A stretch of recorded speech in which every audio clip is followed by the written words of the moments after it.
আপনারা জানেন যে অন্নপূর্ণা ভান্ডারের ফর্ম বিলি আজ থেকে আনুষ্ঠানিকভাবে শুরু হয়েছে।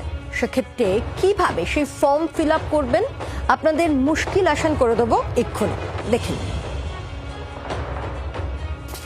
কি আছে বলুন তো। আমার হাতে ফর্ম আছে, অন্নপূর্ণা ভান্ডারের ফর্ম। আপনারা জানেন আজ থেকেই অর্থাৎ বুধবার থেকেই এই অন্নপূর্ণা ভান্ডারের ফর্ম বিলি শুরু হয়েছে। আমি জানি আপনাদের মনের মধ্যে হাজার প্রশ্ন যে ফর্মে কি ফিল আপ করতে হবে, কি কি বিষয় মেনশন করতে হবে। তাই চলুন একেবারে চট করে আপনাদেরকে জানিয়ে দিই ফর্মে ঠিক কি কি আপনি নথিভুক্ত করবেন। প্রথম পেজ 12 পাতার পেজ রয়েছে, কিন্তু আগে এটা মেনশন করে দিই 12 পাতার পেজ। এবং প্রথমেই থাকছে পরিবারের প্রধানের নাম। দেখুন পরিবারের প্রধানের নাম একেবারে পুরো নাম এখানে লিখতে হবে বলেও দিয়েছে। তার সঙ্গে জন্ম তারিখ, পরিবারের প্রধানের জন্ম তারিখ এখানে লিখতে হবে। তার সঙ্গে পরিবার প্রধানের লিঙ্গ পুরুষ মহিলা না অন্যান্য সেটাও ঠিক দিতে হবে। পরিবারের প্রধানের আধার নম্বর সেটাও ডিটেলস দিতে হবে। একই সঙ্গে যদি ডিজিটাল রেশন কার্ড থাকে তাহলে তাও এখানে মেনশন করতে হবে নেক্সট কলমে। এবং পরিবারের সদস্য সংখ্যা সেটাও একেবারে সংখ্যা এখানে মেনশন করতে হবে। তারপরে 7 নম্বর কলমে থাকছে ঠিকানা, আপনি কোথায় থাকেন স্থায়ী ঠিকানা সেটা কিন্তু মেনশন করতে হবে। এটা কিন্তু খুব ইম্পর্টেন্ট, মানে স্থায়ী ঠিকানা অস্থায়ী ঠিকানা নয়। এবং যোগাযোগ নম্বর, আপনার সাথে কিভাবে যোগাযোগ করা যাবে তার জন্য যোগাযোগ নম্বর। 9 নম্বর কলম সেটাও কিন্তু খুব গুরুত্বপূর্ণ রয়েছে। সেখানে নাম, জন্ম তারিখ, লিঙ্গ, পরিবারের প্রধানের সঙ্গে সম্পর্ক, আধার নম্বর।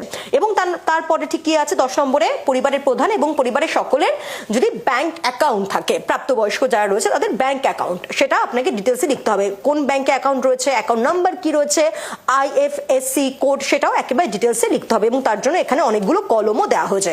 এরপর 3 নম্বরে কি আছে, 3 নম্বরে হচ্ছে এপিক নম্বর। ভোটার কার্ডে যে এপিক নম্বরটা থাকে সেটা কিন্তু এখানে লিখতে হবে এবং মেনশন করতে হবে যে কোন বিধানসভার মধ্যে পড়ছে সেটা। এবং তার যে নম্বর দেখবেন একেবারে আপনাদের যে ভোটার কার্ড সেখানে মেনশন থাকে, সেই সমস্ত যাবতীয় ডিটেলস এইখানে এই কলমে মেনশন করতে হবে। 12 নম্বরে হচ্ছে যদি আপনার কাছে কোনো রকমের সার্টিফিকেট থাকে, SC ST OBC যদি সেই রকম কোনো সার্টিফিকেট থাকে আপনার, তাহলে সেই কলমে আপনাকে টিক দিতে হবে। এই যে এখানে সেইগুলো মেনশন করা আছে। আর তারপর হচ্ছে আপনার রেশন কার্ড বা খাদ্য ভর্তুকি যদি কিছু থাকে, রেশন কার্ড তো আমাদের সবারই আছে, সেই রেশন কার্ড এখানে মেনশন করতে হবে আপনাকে 3 নম্বর। এবার 4 নম্বর পেজ, সেখানে হচ্ছে আপনার যদি ডিজিটাল রেশন কার্ড আছে সেটা কি আছে, যদি হ্যাঁ থাকে আপনি হ্যাঁতে টিক দেবেন, যদি না থাকে তাহলে না, তাহলে মিটে গেল।